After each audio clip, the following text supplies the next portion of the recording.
Sunscreen जर तुम्ही continuous 1 वर्ष 2 वर्ष जर वापरलं ना, तर नॅचरली तुमच्या स्किनच्या शेडमध्ये पण फरक येऊ शकतो. कॉस्मेटॉलॉजीची प्रॅक्टिस आहे, तर माझे पेशंट्स जे आहेत त्यांनाच मी आता देते. माझ्या हा, काही मैत्रिणी आहेत, त्या त्यांच्या पेशंट्सना वापरतात, डर्मॅटॉलॉजिस्ट आहेत. ओके. तर अशा पद्धतीने आता चाललंय. पण मला मोठ्या प्रमाणामध्ये हे 2 प्रॉडक्ट्स घेऊन नक्कीच उतरायचं आहे. हा. आणि मी ब्रँड असं नाही.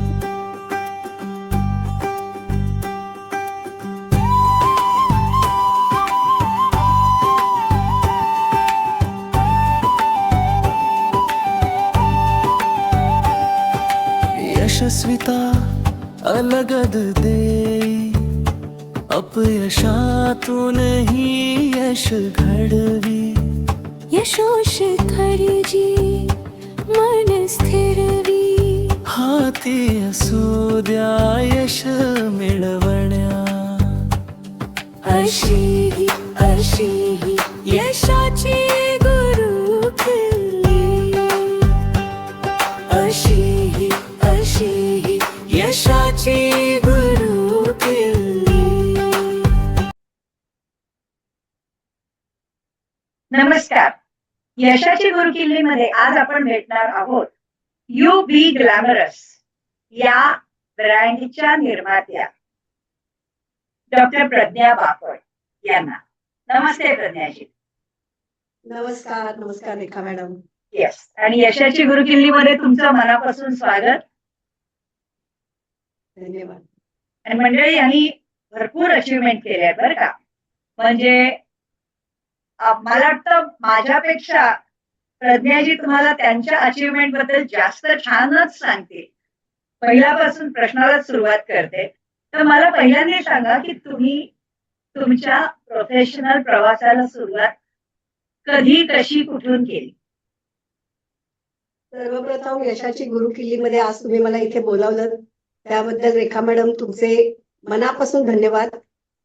आणि मी माझा प्रवास सांगायला सुरुवात करते की करिअरची सुरुवात म्हणजे ना, त्यावेळेला असं करिअर ओरिएंटेड वगैरे असं काही मी नव्हतं. हा, वयाच्या 20व्या वर्षी माझं लग्न झालं होतं हा, आणि लगेचच 1 वर्षामध्ये मुलगा पण झाला होता. आणि त्यामुळे आणि आय वॉज हॅपी काय जे करत होते ते. हम्म, पण असं डोक्याला खूप वाटत होतं की शिक्षण एवढं घेतलंय तर असं नुसतं घरी बसू नये, तू पार्ट टाइम तरी कुठेतरी लॅबमध्ये काम कर. मी मायक्रोबायोलॉजिस्ट आहे. तर म्हणून मग मी पार्ट टाइम करायला गेले. पण असं झालं की तिकडे पार्ट टाइम म्हणून म्हणजे एक माझं नॉलेज जाऊ नये, ते तसंच राहावं किंवा वाढावं या दृष्टीने मी तो बघत होते. पण तिथे माझ्यावर खूप जबाबदारीच पडली आणि पूर्ण जबाबदारी पडल्यामुळे मी पुढे पुढे जात आले. आणि पुढे असं झालं की मीच ठरवलं आयुष्यामध्ये की आपण आता स्वतःची लॅब काढावी. ऍक्च्युली लग्नाच्या आधी माझं ते स्वप्न होतं की माझी स्वतःची पॅथॉलॉजी लॅब असावी.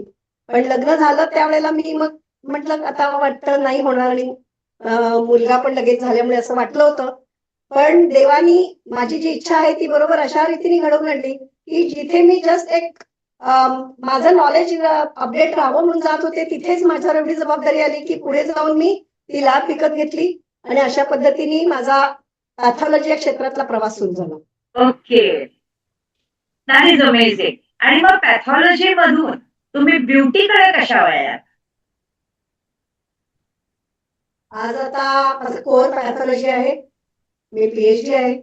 आणि मुळात काय आहे की आता पॅथॉलॉजी क्षेत्रात मला जवळजवळ 38 वर्ष झालेली आहे. हो. पण एक 17-18 वर्षापूर्वी मला ना स्वतःला नीट राहायला खूप आवडतं. आणि त्या दृष्टीने मी ठाण्यामध्ये एका सेंटरला गेले होते. हा, ओबेसिटीची ट्रीटमेंट केले होते. पण तिथे मी बघितलं ना, तर त्यावेळेला यू लायपोलिसिस खूप प्रमाणात होतं. तर मला असं वाटलं की तिथे आपण पण थोडंसं शेपमध्ये येऊया. पण मला खूप म्हणजे माझा अपसेट झाले मी की पाहिजे तशी ट्रीटमेंट तिथे मला दिसली नाही. आणि नंतर मग मी वेस्टर्न साईडला गेले, तिथे बघितलं तर आपल्या ठाण्यामध्ये आणि बाहेर वेस्टर्न साईडला खूप फरक होता ट्रीटमेंटमध्ये. मग तेव्हा माझी मैत्रीण म्हणाली, अरे तुला एवढं आवड आहे का? मी म्हटलं आपल्या ठाण्यात का नाही ग असं? तर ती म्हणाली तुला काढायचंय का?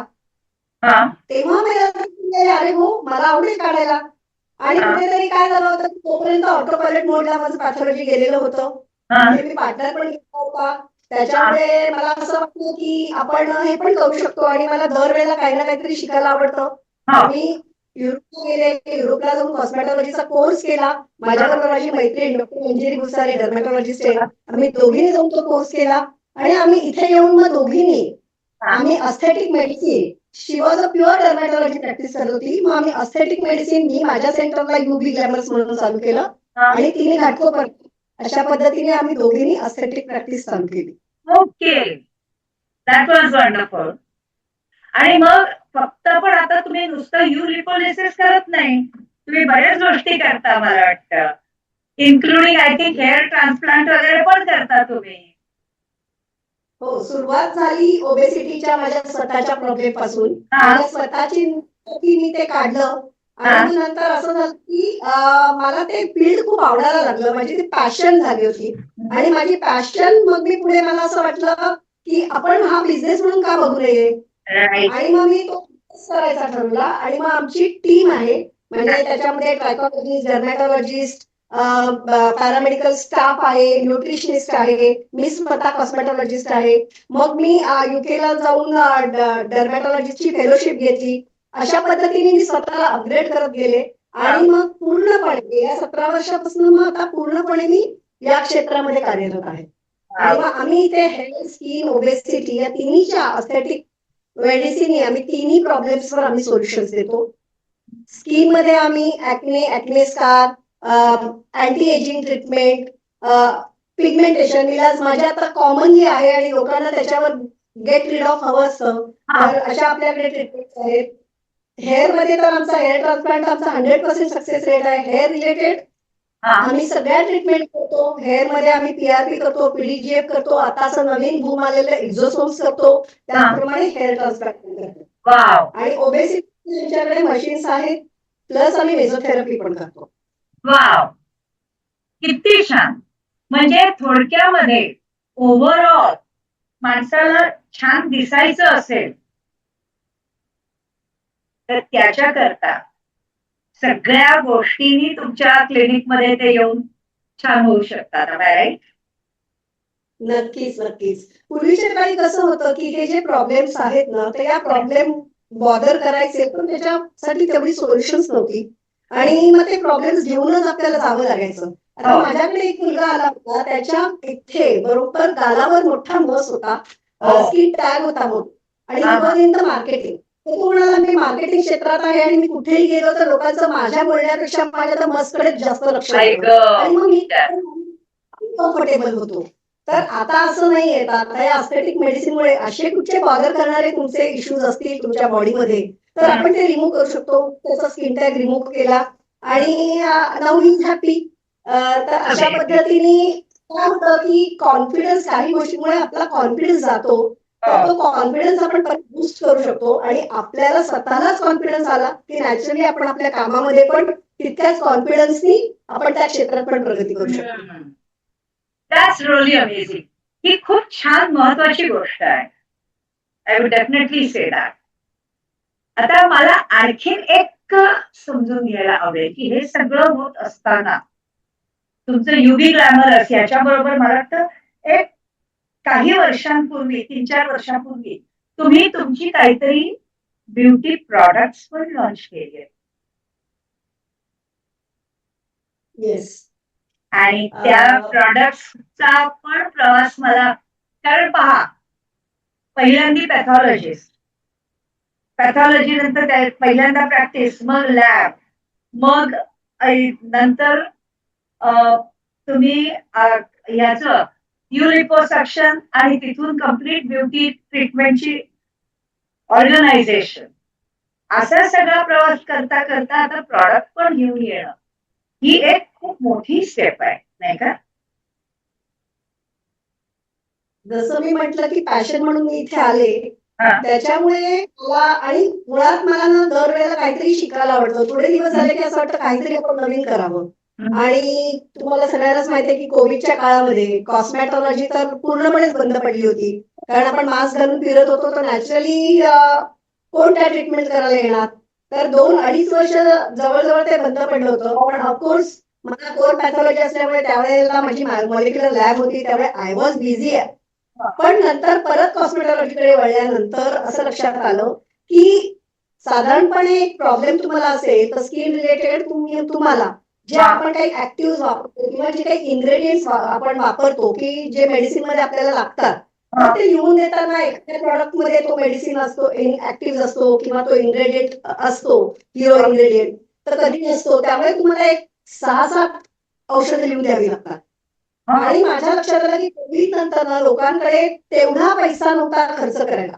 हो आणि मग 6-7 लिहून दिली तर त्याच जवळजवळ 4-5 हजार बिल व्हायचं किंवा मग आपण काय म्हणतो की तो प्रॉडक्ट वापरत असताना आपण कधी कधी कॉस्मेटॉलॉजी मध्ये कसं असतं की आपले जे प्रॉडक्ट्स असतात ना तर आता कुठलाही घ्या तर नियासिनामाइड समजा सनस्क्रीन मध्ये पण आहे मॉइश्चरायझर मध्ये पण आहे मग तुम्हाला मॉइश्चरायझर लावायचं सनस्क्रीन लावायचं मग तो डबल होतो तर काही वेळा काही मग त्यांनी स्किन सेन्सिटिव्ह होण्याचे पण चान्सेस असतात मग त्याच्यापेक्षा मला असं वाटलं की जर आणि कोविडच्या काळामध्ये मी फॉर्म्युलेशनचा कोर्स पण केला होता फॉर्म्युलेशन शिकले होते त्याच्यामुळे मला नक्की प्रॉडक्ट मध्ये काय असायला पाहिजे आणि काय नको असायला पाहिजे याचं अजून चांगलं नॉलेज झालं होतं त्यामुळे मला असं वाटलं की आपण जर प्रॉडक्ट बोलला की ज्याची खरंच गरज आहे तेवढंच तर त्यामुळे 4 प्रॉडक्टच्या ऐवजी मी 2 प्रॉडक्ट किंवा 1 प्रॉडक्टवर आले आणि लोकांना त्यामुळे खर्च पण कमी व्हायला लागला आणि असं दिसून आलं की त्याचे रिझल्ट जे पहिले मी होमग्रोन प्रॉडक्ट्स होते तर त्यामुळे त्याचे कसं स्वतः बनवलेलं असल्यामुळे त्याची ऑथेंटिसिटी एकदम परफेक्ट होती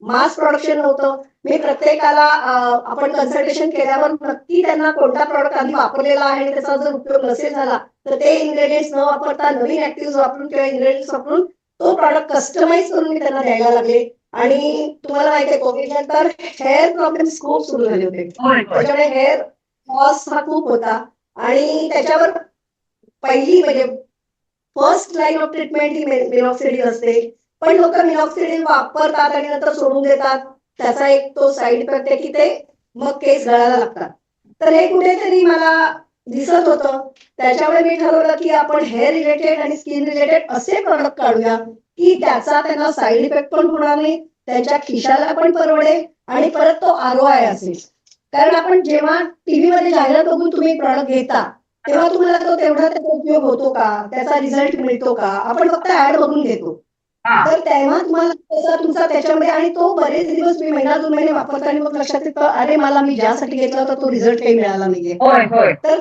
त्यापेक्षा आपण जर हा प्रॉडक्ट दिला तर त्यांचे पैसे पण वाचतील आणि वेळ पण वाचेल होय आणि त्याला रिझल्ट पण येईल. आणि ह्या ह्याच्यामधनं मग मी प्रवाह हेल्थकेअर म्हणून आम्ही LLP मी आणि माझी मैत्रीण डॉक्टर वर्षा आम्ही सुरू केली आणि आता आमची बरेच आम्ही जवळजवळ 30-40 प्रॉडक्ट्स घेऊन आलेले आहोत पण आमचे हिरो प्रॉडक्ट्स आहेत की आम्ही ना प्रिव्हेंटिव्ह वर पण जास्त भर देतोय तर आता तुम्हाला माहितीये की आपल्याला जास्तीत जास्त प्रॉब्लेम मेलाझमा पिगमेंटेशन असतो किंवा एजिंग असतं हे कशामुळे असतं तर सन मुळे असतं तर sun protection is very important UVA मुळे तुम्हाला एजिंग होतं UVB मुळे तुम्हाला सनटॅन होतं तर हे दोन्ही होऊ नये म्हणून sunscreen is very very mandatory पण लोक लावत नाही लोकांना वाटतं अरे मी तर घरीच असते किंवा आता मी कुठेच जात नाही आता मी AC मध्येच असते पण असं नाही हा जो डॅमेज असतो सनटॅन मुळे झालेला तो क्युम्युलेटिव्ह असतो तो आजचा नसतो तुमच्या लहानपणापासून तुम्ही किती स्पोर्ट्स खेळला असाल किंवा तुम्ही उन्हात किती फिरला असाल त्यानंतर तुम्ही बाहेरचा काही जॉब केला असेल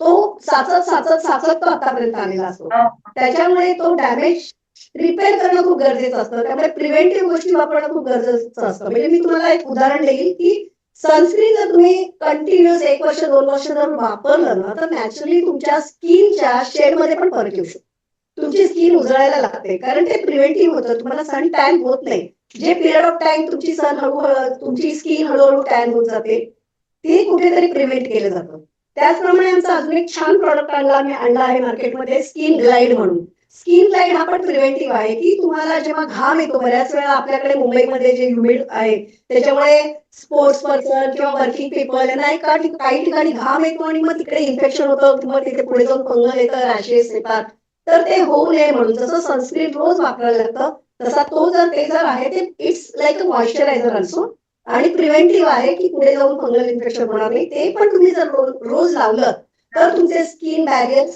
स्ट्रेंथन होतात आणि त्याच्यामुळे म्हणजे आपण असं म्हणतो ना की जे गेट असतं ते गेट परफेक्ट लावलं जातं की जेणेकरून इन्फेक्शन होणार नाही तर अशा पद्धतीने हे 2 प्रोडक्ट्स आणि बाकी आम्ही जे काही सोल्युशन देतो स्किन आणि हेअरवर ते कस्टमाइज्ड आहे पण हे मास प्रोडक्शन आहे की जे कोणालाही चालू शकते प्रिव्हेंटिव्ह प्रोडक्ट आहे ऑनगोईंग प्रोडक्ट आहे पण मग याचं तुम्ही मार्केटिंग कसं करता सध्या? आता तर माझी स्वतःची कॉस्मेटॉलॉजीची प्रॅक्टिस आहे, तर माझे पेशंट्स जे आहेत त्यांनाच मी आता देते. माझ्या काही मैत्रिणी आहेत, त्या त्यांच्या पेशंट्सना वापरतात, डर्मॅटॉलॉजिस्ट आहेत. तर अशा पद्धतीने आता चाललंय. पण मला मोठ्या प्रमाणामध्ये हे 2 प्रॉडक्ट्स घेऊन नक्कीच उतरायचं आहे.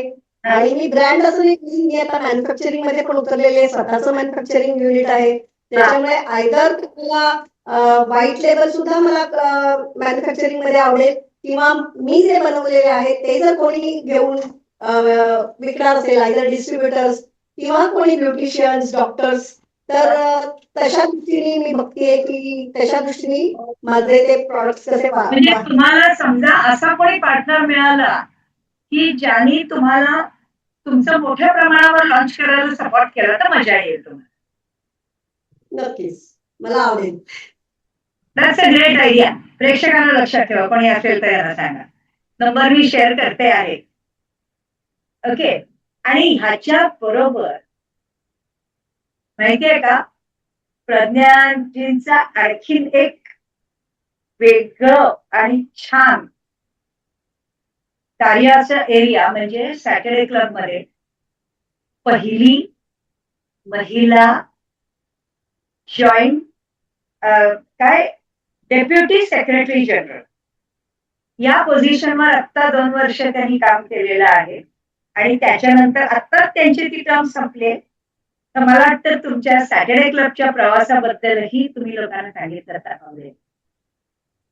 नक्कीच आवडेल, कारण माझ्या यशामध्ये सॅटर्डे क्लबचा खूप मोठा वाटा आहे. कारण मी हा जो माझा दुसरा म्हणजे पॅथॉलॉजी असा होतं की तो काही बिझनेस म्हणून नव्हतं, ते प्रोफेशन होतं. त्याच्यामध्ये ते चालतंच, म्हणजे लोकांना गरजच आहे त्यामुळे लोक येतात, त्याचे पैसे देतात. पण हे जे कॉस्मेटॉलॉजी होतं तो मला बिझनेस म्हणून बघायला सॅटर्डे क्लबने शिकवलं. ओके. जेव्हा मी फुल टाइम कॉस्मेटॉलॉजी म्हणजे 8 वर्षापूर्वी सुरू केलं बघणं, फुल टाइम पूर्णपणे त्यावरच लक्ष केंद्रित केलं आणि त्याच वेळेला मी सॅटर्डे क्लब जॉईन केलं. त्याच्यामुळे मी बिझनेस कसा करायचा हे सॅटर्डे क्लब मधनं शिकले. आज सॅटर्डे क्लबला 26 वर्ष झालेली आहेत. पण 25 वर्ष रौप्य महोत्सवाच्या वेळी ट्रस्टींनी असं ठरवलं की आतापर्यंत डेप्युटी सेक्रेटरी या पदावर आतापर्यंत कोणी महिला नव्हती. तर त्यांनी मला माझी निवड केली आणि मी पहिली सॅटर्डे क्लब ग्लोबल ट्रस्ट जी एनजीओ आहे, बिझनेस नेटवर्किंग ग्रुप जो आहे, तिथे पहिली महिला डेप्युटी सेक्रेटरी जनरल झाले. आणि त्याबद्दल खरंच म्हणजे ट्रस्टींचे मी आभार मानते की त्यांनी मला ही अपॉर्च्युनिटी दिली आणि त्याचा मला खूप फायदा झाला. एक तर मी व्हिजिबल झाले अख्ख्या महाराष्ट्राच्या बाहेर, इव्हन इंडियाच्या बाहेर मी लोकांना भेटू शकले, लोकांचे बिझनेस बघू शकले, त्यामधनं खूप काही शिकता आलं आणि एक वेगळाच माझ्यामध्ये कॉन्फिडन्स निर्माण झाला. आणि त्याच्याचमुळे जे मी हे म्हणते ना की आता हा प्रॉडक्ट पण मला पुढे न्यायचा आहे, हा प्रॉडक्ट पुढे न्यायचा आहे, किंवा माझं युबी ग्लॅमर असेल त्याच्या मला फ्रँचायझीज द्यायच्या आहेत. लोकांना उद्योजकतेसाठी हे 2 एक छान प्लॅटफॉर्म आहेत की जे त्यांनी मला हेल्प केलं तर मला पण हेल्प होईल आणि माझी त्यांना पण हेल्प होईल आणि लोक हा उद्योग म्हणून पुढे घेऊन जाऊ शकतात. तर हा जो कॉन्फिडन्स आहे ना, हा कॉन्फिडन्स मला सॅटर्डे क्लब मधनच मिळालेला आहे. आणि आधी मी ऍक्च्युली साधी मेंबर होते, त्यानंतर मी अप्पर ठाण्याची चेअरपर्सन झाले, त्यानंतर मी डेप्युटी सेल हेड झाले वुमन विंगची, मग सेल हेड झाले आणि त्यानंतर डेप्युटी सेक्रेटरी जनरल. आणि आता मी सेक्रेटरिएट या पदावर आहे की मी सॅटर्डे क्लबचं हेड ऑफिस आहे त्याची फुल इन्चार्ज आहे, मी ते सांभाळते. आधी मी पुढे जाऊन काम करत होते, आता पडद्यामागे उभं राहून सॅटर्डे क्लबचंच काम करते आहे. आणि खरंच म्हणजे मला त्यातनं एक वेगळीच ऊर्जा मिळते आणि खूप खूप वेगवेगळ्या उद्योजकांना भेटायला मिळतं आणि त्यांच्याकडनं आपल्याला खूप काही शिकायला मिळतं. आणि एक भिडे सरांची ही जी चळवळ आहे, म्हणजे आज आम्ही जे बांधले गेलो ना सगळे सॅटर्डे क्लबला, ते भिडे सरांच्या एक की मराठी माणसाला श्रीमंत व्हायचं असेल तर त्यांनी उद्योजक झालं पाहिजे, या त्यांच्या एका वाक्याने आम्ही सगळे जोडले गेलेले आहोत. आणि कुठेतरी असं वाटतं की अरे आपण जर इथे मराठी उद्योजक म्हणून जर आपण काम केलं किंवा जर आपण यातनं काही शिकलो तर नक्कीच हा आपल्याला श्रीमंत होण्याचा हा एक चांगला मार्ग आहे. आणि मी सगळ्यांना आवाहन करीन की तुम्ही नक्की सॅटर्डे क्लब जॉईन करा. पहिले तुम्ही आधी एक मीटिंग बघा, आम्ही डायरेक्ट कोणालाही जॉईन करून घेत नाही, तुम्ही मीटिंग बघा, सॅटर्डे क्लब समजून घ्या आणि जर तुम्हाला उद्योजकतेमध्ये उतरायचं असेल तर हा एक खूप सुंदर प्लॅटफॉर्म आहे तुमच्यासाठी. मराठी माणसासाठी हे भिडे सरांनी आपल्याला दिलेलं खरंच एक चांगलं व्यासपीठ आहे आणि एक वरदानच आहे मी म्हणेन. प्रत्येक म्हणजे हा प्रवास जो आहे कुठेतरी तुमच्या स्वतःमध्ये जी उद्योजकता होती पहिल्यापासून, त्या उद्योजकतेला जसे हिऱ्याला पैलू पाडतात म्हणतो, तसं तुमच्या उद्योजकतेला पैलू पाडण्याचं काम बऱ्याच अंशी सॅटर्डे क्लबनी केलं असं आपण म्हणू शकतो, नाही का? नक्कीच. आणि मी त्याच्या पुढे जाऊन म्हणेन की एक एक्सटेंडेड फॅमिली आपल्याला मिळाली आहे. आज हा. तुमची आणि माझी ओळख सॅटर्डे क्लबमुळे झालेली आहे आणि आज ती ओळखीचं रूपांतर लिटरली आपण आता एक चांगले फॅमिली फ्रेंड आहोत. ते पुढे जाऊन एक फॅमिली म्हणून आपण एकमेकांकडे बघू आपण शकतो. फॅमिली ना. एक्झॅक्टली. नुसता बिझनेस नाही तर एक आपल्या फॅमिली म्हणून पण आपल्याला त्याचा खूप फायदा होतो की Right. कुठल्याही सपोर्ट जो आपल्याला फॅमिलीकडनं सपोर्ट मिळतो तसा उद्योजकतेमध्ये आपल्याला आपल्या व्यवसायामध्ये काही अडचणी आल्या तर तो सपोर्ट आपल्याला सॅटर्डे क्लब मधनं नक्कीच मिळतो. Right. आणि ही एक खूप मोठी गोष्ट आहे. म्हणजे मला वाटतं आपला जो कार्यक्रम आहे यशाची गुरुकिल्ली, तेही मी तुम्हाला सांगेन. यशाची गुरुकिल्लीच्या पहिल्या सीझनची सुरुवात मला वाटतं मी सॅटर्डे क्लबच्याच लोकांपासून केली होती. लॉंग बॅक 22-23 मध्ये वगैरे. येस. आणि सुरुवात online. आयडिया इथूनच चालू झाली होती. सॅटर्डे क्लब हो. जॉईन केल्यावर तुम्हाला एक वाटलं होतं की आपण असं आहे असे एपिसोड चालू आपण असे करूया. Correct. तेव्हा आपण दर गुरुवारी लाईव्ह घ्यायचो आणि मग ते युट्यूबवर यायचं, असं व्हायचं ते. सो तसं होत गेलं तो पहिला सीझन. मग नंतर आपला दुसरा सीझन झाला जो ऑफलाईन झाला आणि आता हा तिसरा सीझन परत आपण ऑनलाईन घेतलेला आहे. So that is how it is going. आणि याच्यामध्ये आपण लोकांना वेगळ्या वेगळ्या प्रकाराने यशस्वी होण्याचे रस्ते दाखवत असतो. तर आता मला आणखीन एक समजायला आवडेल तुमच्याकडनं की पाहणाऱ्या लोकांना, आपल्या प्रेक्षक मंडळींना, तुम्ही कुठल्याही व्यवसायामध्ये असतील त्यांना पुढे जाण्याकरता, यशस्वी होण्याकरता तुम्ही काय सुचवाल की त्यांनी काय केलं पाहिजे? मुळात तुम्ही जो कोणता उद्योग करणार आहात त्याच्यावर पूर्ण फोकस ठेवा. असं नाहीये उद्योजकाला एक ठराविक तासच उद्योग नसतो. 24 तास त्याच्या डोक्यामध्ये तो उद्योग असतो आणि तो कसा वाढेल किंवा तो आपण कसा बाहेरच्या देशामध्ये पण नेऊ शकतो या दृष्टीने तुम्ही सतत विचार केला पाहिजे त्याच्यावर. आणि जर त्याच्यासाठी तुमचा उद्योग वाढण्यासाठी जर सॅटर्डे क्लब सारखा पण प्लॅटफॉर्म जर तुम्ही जॉईन केला तर नक्कीच तुमचा उद्योग 10x वाढू शकतो. कारण सॅटर्डे क्लब मध्ये नुसतंच मीटिंग किंवा तुमचं बिझनेस प्रेझेंटेशन नसतं तर त्याबरोबर मेंटॉरिंग पण आपल्याला मिळतं. आणि आता तो ग्लोबली सॅटर्डे क्लब वाढला आहे तर नॅचरली सॅटर्डे क्लबच्या माध्यमातून आपण ग्लोबली जाऊ शकतो. आणि आज सॅटर्डे क्लबच्या माध्यमातून आज माझ्या मोठमोठ्या लोकांशी ओळखी झाल्या आणि आपण लिडरशिप घेतली तर मी नक्की सांगेन की लिडरशिप घेतली तर आपल्याला त्याचा फायदाच होतो. कारण आपण मोठ्या मोठ्या लोकांना आपण भेटू शकतो आणि त्याच्यामुळे त्यांच्याकडनं आपल्याला खूप काही शिकायला मिळतं.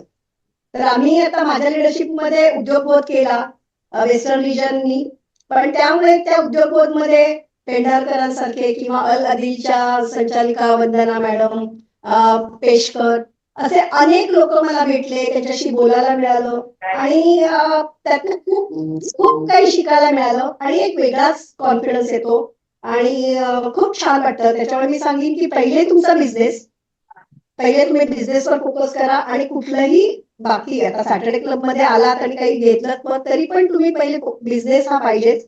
आणि पद घेतलं म्हणून तुमचा बिझनेस कमी होत नाही तर तो नक्कीच वाढतो. त्याच्यामुळे बिझनेस वाढवायचा असेल तर सॅटर्डे क्लब जॉईन करा आणि अदरवाईज सुद्धा तुम्ही बिझनेसवर फोकस केला आणि कष्ट करायची तुमची जर तयारी असेल तर नक्कीच तुम्हाला यश मिळू शकतं असं मला वाटतं. यशस्वी होण्याकरता टोटल फोकस धंद्यावर हवा, हा जो आपण म्हणू संदेश, हा लोकांना दिला जाणं अत्यंत गरजेचं आहे. धंद्यावर फोकस ठेवावा, गोल कुठलं आहे हे पाहिजे आणि गोल डायरेक्टेड विचार 24 तास डोक्यात असले पाहिजे. म्हणजे ऑफिस त्याच्यात 9 ते 5 अजून एक असं करून नाही चालणार. हा हा, अजून एक गोष्ट ऍड करीन. हा सांगा ना. आमच्यामध्ये क्लस्टर मीटिंग मध्ये हावरे सर आले होते, ते आमचे ट्रस्टी आहेत सॅटर्डे क्लबचे. हा. तेव्हा त्यांनी विचारलं तुमचा दुसरा कोण आहे, तुमचा व्यवसाय आणि दुसरं कोण. हा. तर त्यांनी सांगितलं की तुमच्या व्यवसायाला अनुसरून पण तुमचा दुसरा बिझनेस होऊ शकतो, हा. हे तुम्ही पहिले आयडेंटिफाय करा. म्हणजे तुमच्या एका पहिल्या बिझनेस मध्ये काही कमी जास्त झालं तरी तो दुसरा तुम्हाला हात देतो. आणि त्यावेळेला मला रिअलाइज झालं की अरे मी कॉस्मेटिक क्लिनिक आहे की जिथे मी हेअर स्किन ओबेसिटीच्या ट्रीटमेंट करते, किंवा आता मी रिजनरेटिव्ह मेडिसिन मध्ये पण आहे. रिजनरेटिव्ह मेडिसिन द्वारे सुद्धा आपण अस्थेटिक ट्रीटमेंट देतो. त्याच्याबरोबर मी ऑलरेडी प्रॉडक्ट्स मध्ये आले आहे, मॅन्युफॅक्चरिंग सुरू केलेलं आहे. हा माझा दुसरा, हा. आणि तो पण मला देतो. त्यामुळे तोही मला हात देतोय. जेव्हा माझं बंद झालं होतं क्लिनिक कोविड मध्ये, तेव्हा माझे प्रॉडक्ट जाऊनच तेव्हा त्यांनी मला हात दिला होता. राईट. आणि तो ऍडिशनल इन्कम पण पुढे जाऊन देतो. जेव्हा दोन्ही बिझनेस हँड्स ऑन हँड जातात तेव्हा ऍडिशनल इन्कम पण ते आपलं होऊ शकतं. म्हणजे त्यामुळे तुम्ही व्यवसाय करताना दुसरा, तुमच्या व्यवसायाबरोबर दुसरा काय याचाही विचार करा. म्हणजे ते मला एक त्या धंदा घेऊन गप्प बसायचं नाही, तर पॅरलल व्यवसाय पण कॉम्प्लिमेंटरी असला पाहिजे आणि दोन्ही ऍट अ टाइम चालवणं हे एनी टाइम. जसं एकच मुलं असतं अलीकडे बऱ्याच लोकांना, एकाची ऐवजी 2 मुलं असली की एकाला दुसरं भावंड उपयोगी पडतं आडल्या पडल्याला मोठं झाल्यावर. सेम उद्योग व्यवसायाच्या बाबतीत पण होऊ शकतो का? काय माझ्या वाटतं? बाबतीत झाला. म्हणजे जेव्हा सरांनी मला ते जाणवलं, अरे आपण दुसरा केला आणि त्याचा आपल्याला चांगला उपयोग होतोय. एक्झॅक्टली. सो प्रेक्षकांना ही पण गोष्ट खूप महत्वाची आहे, ही लक्षात ठेवा. आणि मला वाटतं प्रज्ञा मॅडम, तुमचे जे प्रॉडक्ट्स आहेत, या प्रॉडक्ट्स करता आपल्याला एकदा पुन्हा मला वाटतं भेटायला आवडेल, कारण तुमचे प्रॉडक्ट्स खूप छान आहेत. म्हणजे ते लोकांना दाखवूयात आपण. That will be one more episode. आणि तुमचं हेअर विविंग वगैरेचे पण आपण जरा जास्त डिटेल दाखवूयात लोकांना. चालेल? नक्कीच नक्कीच नक्कीच मला आवडेल. प्रोसिजर्स वगैरे दाखवता आली मला आवडेल. मला हेच सांगायचं आहे की तुम्हाला आपल्या शरीरामध्ये चेंजेस होत असतात, लाईफस्टाईल, स्ट्रेस किंवा आपलं खाण्याच्या वेळा असतात, आणि त्याच्यामुळे त्याचे सगळे परिणाम आपल्या शरीरावर दिसतात. आणि त्याच्यामुळे कुठेतरी तुम्ही जाऊ नका, तुमचा कॉन्फिडन्स कमी होऊन देऊ नका. तर त्याच्यासाठी इथे ट्रीटमेंट्स आलेले आहेत. आणि हे फील्ड असं आहे की इकडे ग्लोबल ट्रीटमेंट्स ज्या आहेत ना त्या सेम, म्हणजे बाहेरच्या देशामध्ये ज्या तुम्हाला ट्रीटमेंट्स मिळणार ना त्याच तुम्हाला इथे आपल्या भारतामध्ये मिळणार. कारण मशीन्स सगळीकडे सारखीच आहे, टेक्नॉलॉजी सेम आहे, आणि मशीनचा वापर करूनच आपण इकडे त्या सेम मशीनचा वापर करूनच आपण त्या ट्रीटमेंट्स देत असतो. म्हणजे आता डबल चिन कोणाला असेल तर ते बघायला चांगलं वाटत नाही, त्यांना पण ते बरोबर वाटत नाही की अरे चेहरा एवढा मोठा झालाय. त्याच्यासाठी नॉन इन्व्हेजिव्ह हायफो म्हणून मशीन आहे, हाय इंटेन्सिटी फोकस अल्ट्रासाऊंड. तर अशा पद्धतीचे अनेक ट्रीटमेंट्स आहेत की जे तुम्हाला तुमच्या फेसमध्ये, बॉडीमध्ये करेक्शन देऊ शकतात, कॉन्टर्न देऊ शकतात, आणि तुमचा कॉन्फिडन्स वाढवू शकतात. आणि मी म्हणेन युवी ग्लॅमर तुम्ही नक्की एकदा व्हिजिट द्या. आणि आमचं टॅगलाईनच ही आहे की युएसपी आहे म्हणजे की ग्लोबल ट्रीटमेंट ऍट रुपीज. तर त्याच्यामुळे बाहेरच्या देशामध्ये जे काही प्रॉडक्ट्स वापरले जातात, जे मशीन्स वापरले जातात, त्याच गोष्टी वापरून आपण इथे ट्रीटमेंट करत असतो. That is an amazing thing. So लक्षात ठेवा, ठाण्याच्या आसपास असाल तर युवी ग्लॅमरसला नक्की व्हिजिट करा. मी ऍड्रेस खाली दिलेला आहे, बघून घ्यायचा. आणि कॉन्टॅक्ट नंबर पण दिलेला आहे, पाहिजे तेव्हा त्यांना कॉन्टॅक्ट करायचा. तर प्रज्ञा मॅडम, धन्यवाद. यशाची गुरुकिल्लीमध्ये आल्याबद्दल. आणि आज आपण येस आणि आज आपण इथे थांबूया. पुन्हा भेटणार आहोत मात्र पुन्हा एकदा. ओके, नमस्कार, धन्यवाद, धन्यवाद. थँक्यू.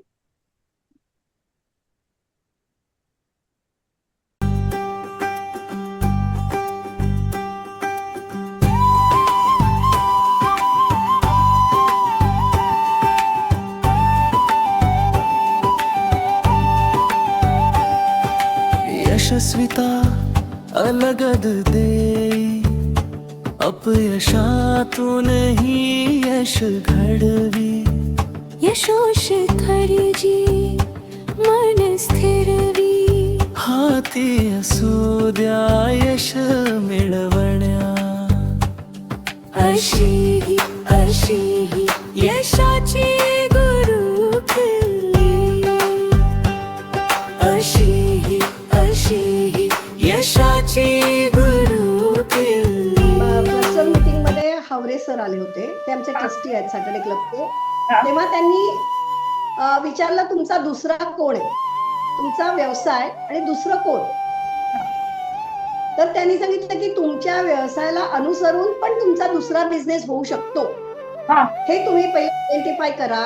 म्हणजे तुमच्या एका पहिल्या बिझनेस मध्ये काही कमी जास्त झालं तरी तो दुसरा तुम्हाला हात देतो.